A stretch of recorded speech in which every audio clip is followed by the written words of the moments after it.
Hello everyone, welcome to the session today. We will be talking about low proficiency learners, the big picture.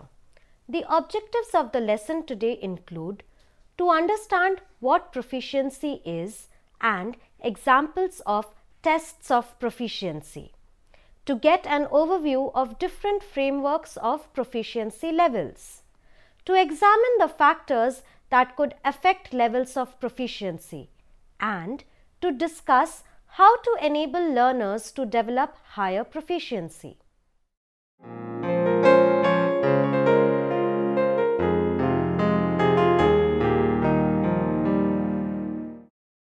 Let us first try and understand what is meant by the term proficiency.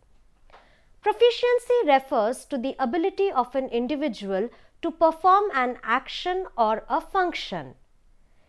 In the scope of language learning context, individuals' ability to produce and understand language and ultimately accomplish the task of communicating is considered to be proficiency. A proficient language user is one who can accomplish a range of language tasks across various topics with ease. Each person is unique and therefore not all students attain the same level of proficiency in the same time period. However, the aim of language education should always be to ensure that all students should be able to increase their proficiency each year if they are in a language learning program. But assessing language proficiency is a critical component of program evaluation. It is also an important way to provide students with accurate feedback on their developing abilities in the language. What do you think is a proficiency test? A test that aims to identify the student's ability in the 4 skills of language is known as a proficiency test. Unlike other forms of language tests such as achievement tests or diagnostic tests, it is not linked to any particular course of instruction but measures the learner's general level of language mastery. This means that there is no definite syllabus which a test taker can cover to score higher marks. However, most English language proficiency tests base their testing items on high frequency count vocabulary and general basic grammar. Some tests have been standardized for worldwide use. International English Language Testing System, or more popularly known as the IELTS, is one such. Another example is the TOEFL, or Test of English as a Foreign Language. A third is ELPT, that is English Language Proficiency Test.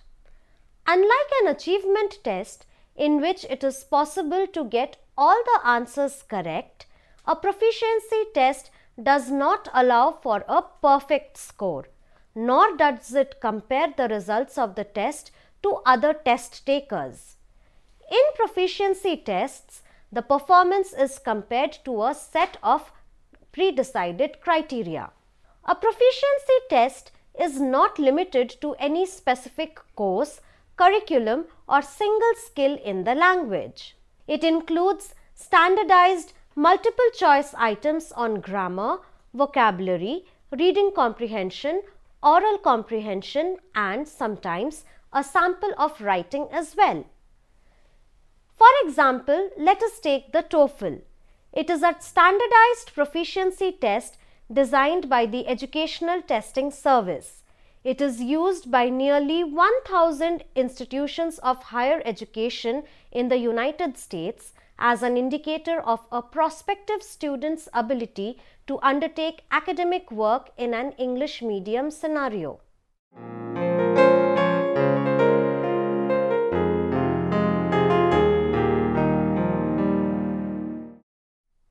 The Common European Framework of Reference for Languages, Learning, Teaching and Assessment, or abbreviated as CEFR or CEF, and the second one, American Council on the Teaching of Foreign Languages, or more popularly known as ACTFL. The CEFR is a guideline used to describe achievements of learners of foreign languages across Europe. It was put together by the Council of Europe as the main part of the project Language Learning for European Citizenship between 1989 and 1996. It was designed to provide a transparent, coherent, and comprehensive basis for the elaboration of language syllabuses and curriculum guidelines, the design of teaching and learning materials, and the assessment of foreign language proficiency. It is now available in over 40 languages. The 6 reference levels are becoming widely accepted as the European standard for grading an individual's language proficiency. The American Council on the Teaching of Foreign Languages, or ACTFL Proficiency Guidelines, describes what individuals can do with language in terms of listening, speaking, reading, and writing in real-world situations in a spontaneous manner. These guidelines identify 5 major levels: distinguished, superior, advanced, intermediate, and novice. The first 3 levels, that is advanced, intermediate, and novice, are subdivided into high, medium, and low sublevels. It traces the continuum of proficiency from that of the highly articulate, well-educated language user to a level of little or no functional ability. These guidelines present the levels of proficiency as ranges and describe what an individual can and cannot do with language at each level, without any concern for how the language was learned or acquired. It is important to know that the guidelines are not based on any particular theory, pedagogical method, or educational curriculum. They neither describe how an individual learns a language nor provides tips or methods for learners and teachers on how to learn a language, and they should not be used for such purposes either.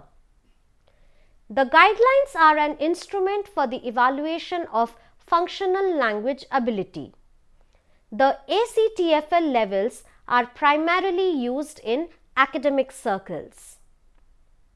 Look at the screen to get a better understanding of the ACTFL levels.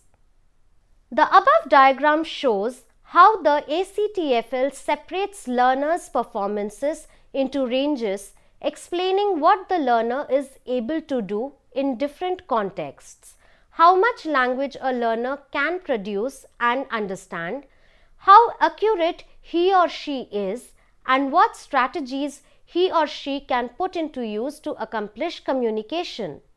The ACTFL performance descriptors for language learners are organized according to 3 ranges of performances, which include novice range, intermediate range, and advanced range.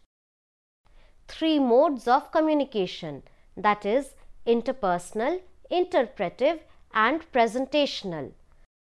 The domains of performance are further subdivided into parameters for the language learner's performance and how well the language learner is able to be understood and to understand. The parameters for the language learner's performance is further subdivided into functions, which include global tasks the learners can perform in the language, contexts, situations within which the learner can function, content, topics which the learner can understand and discuss, text type, that which the learner is able to understand and produce in order to perform the functions of the level. In how well the language learner is able to be understood and to understand, we have the categories which include language control. How accurate is the language learner's language? Vocabulary. How extensive and applicable is the language learner's vocabulary? Communication strategies. How does the language learner maintain communication and make meaning in conversations? And cultural awareness. How is the language learner's cultural knowledge reflected in language use? As teachers of language, it can be beneficial to know these descriptors of language proficiency. It will help teachers to design tasks which are targeted at different levels and ranges and enable learners to perform the functions in the language. The teachers will also be able to design tasks with contextual use of language and also for accuracy and fluency wherever the need arises.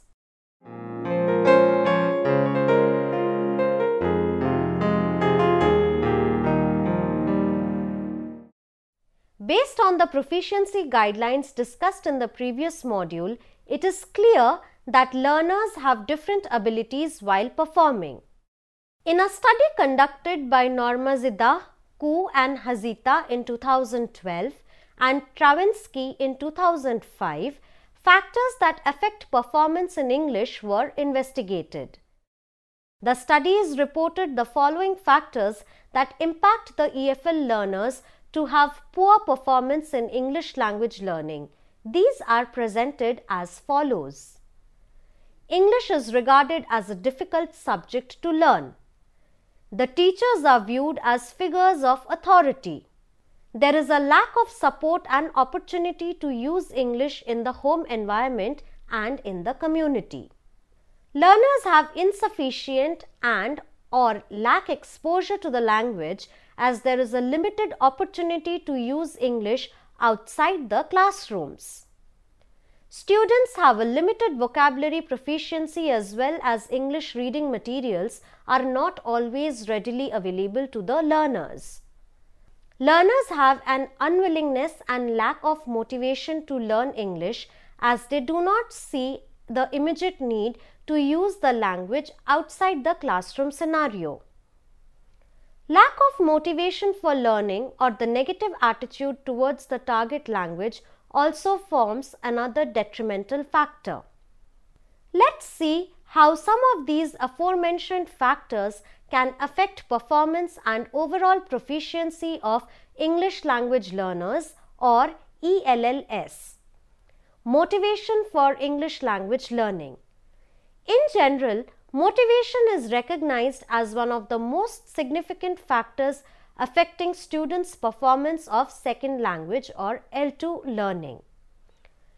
Learners could be lacking motivation to learn the language because of a number of factors such as finding no real purpose to learn the language, lack of interest, methods of learning, and so on.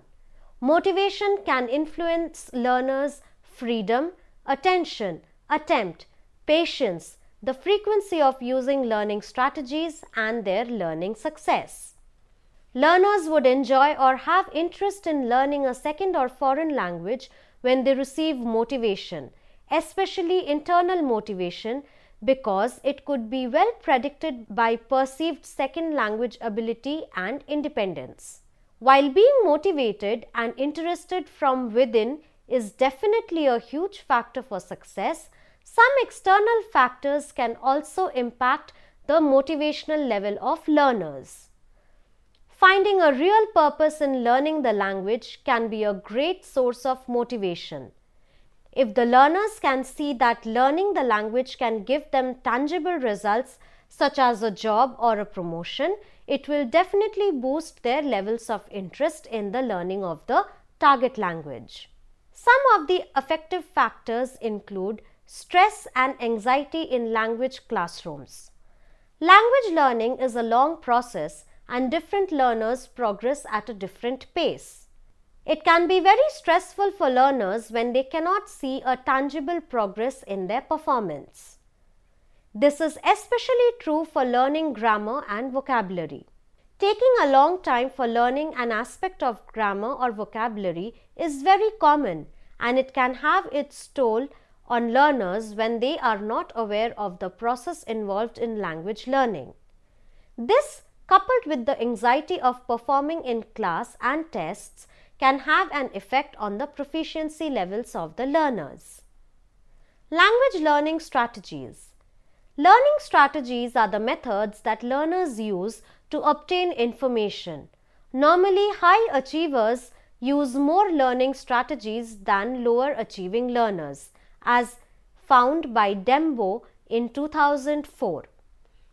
There were several unsuccessful students in their study because they often failed to apply learning strategies appropriately to the task at hand. The researchers believe that learning strategies are significant in second language acquisition motivation. It provides the learners tools for achieving the goal. Students are able to overcome their weakness in some learning styles with suitable strategy training, and learning strategies can influence students' learning achievements. Learning strategies can also enhance students to become good learners of a language.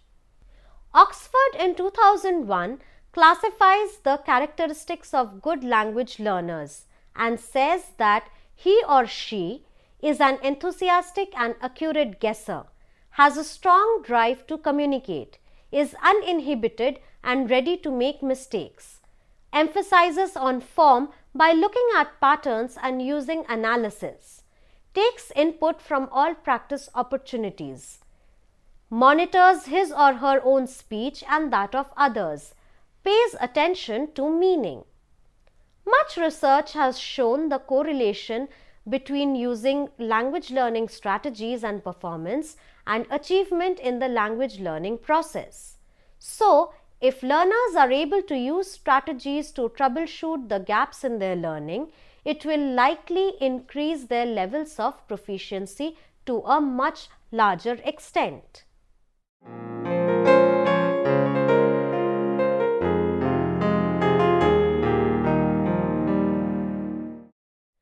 Some of the other factors that may affect learner proficiency are as follows.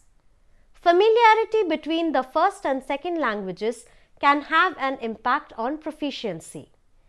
Corder in 1981 and Nation in 2001 have expressed that for learners whose first language is closely related to the second language, the learning burden of most words will be lesser.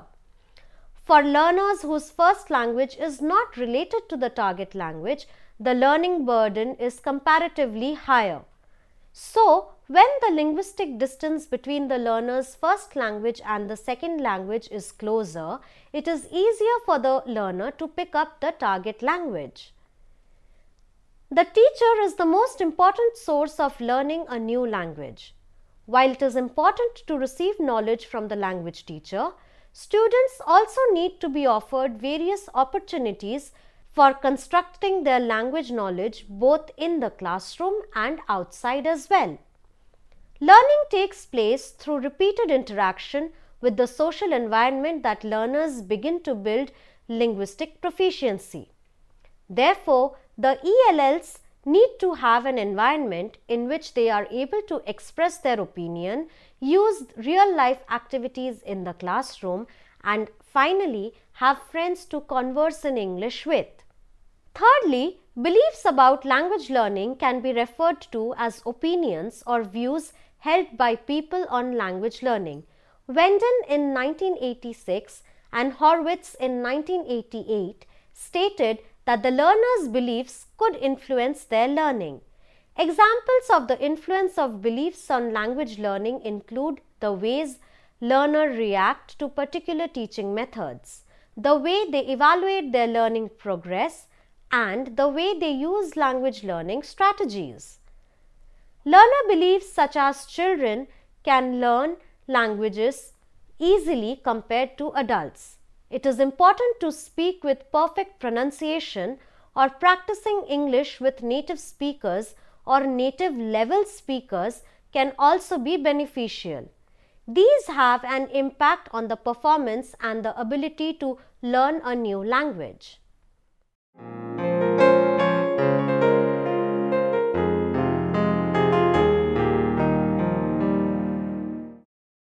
Pika in 1994 identified 4 conditions for successful language learning. The first is learners should be given input that is made meaningful and comprehensible. Number 2, learners selectively attend to the form of the input as well as its meaning. Number 3, learners must produce the second language. And finally, learners should be given feedback toward greater comprehensibility, appropriateness and accuracy. Based on the discussions in the earlier modules, we can arrive at a few ways to help our learners of English and enable them to perform better. Some of the ways in which teachers can help the learners are as follows. It is important to make students aware of their own learning process and all the learning strategies actually available to them. In order for students to learn to use learning strategies, teachers might emphasize on 2 areas. The first area focuses on teaching learning strategies that accelerate language learning, such as how to make the connections between the new concepts with the things that learners already know. The second area of consideration includes the attention that teachers give to students' explorations of learning strategies, such as making the connection between the new concepts and the things which learners are already aware of. These strategies include practicing English by making use of new language input as well as constantly writing and speaking in the target language. Another way to help learners improve their performance is through support and opportunity. It is necessary that teachers enrich the learning environment in the classroom by offering more opportunities for students to learn to use and practice English more. While inside the classroom, activities definitely impact learning, there is only so much that a teacher can do within the stipulated time frame for each class. Therefore, activities which allow students to practice English outside the classroom also help to a large extent. This is especially needed in a context like ours, which is a multilingual society and English is only the second language. Most learners of English in our country do not speak English at home and also do not practice speaking English once they leave the school. Practicing conversations with other students several times, watching television programs in English outside the classroom, and using the real-life activities in the classroom are important for language learning. It is important that learners are exposed to meaningful input in various contexts to acquire the target language effectively, and may need to be offered opportunities to use English both receptively and productively. Learning takes place through repeated interaction with the social environment that learners begin to build linguistic proficiency. Therefore, the ELLs need to have an environment in which they are able to express their opinion and use the real-life activities in the classroom. Language learners also perceive that applying the language that they have learned in their daily life was important for language learning. It may be of help to learners if they knew what classroom activities help the learner to learn the language. This may be true especially for adult learners who learn English for specific purposes. If learners are informed about what they are learning and how it will help them, it may also boost their interest levels in learning the new language. English language learners need to be better informed about the availability of English materials and given easy access to such materials outside the classroom contact hours. Some studies like Green and Oxford in 1995 have found that more proficient learners contact other sources outside the classroom for improving their language skills. These might include watching televisions and film in the target language, listening to the radio and reading materials in the target language. Therefore, providing English language learners with easy access to authentic input in the target language via various means, both in and especially outside the classroom, can lead to increased motivation and more positive attitudes towards language learning. In turn, this will help to transfer the low proficiency learner into a high proficiency learner of the target language. With this, we come to the conclusion of the program today. Hope you had a good time. Thank you.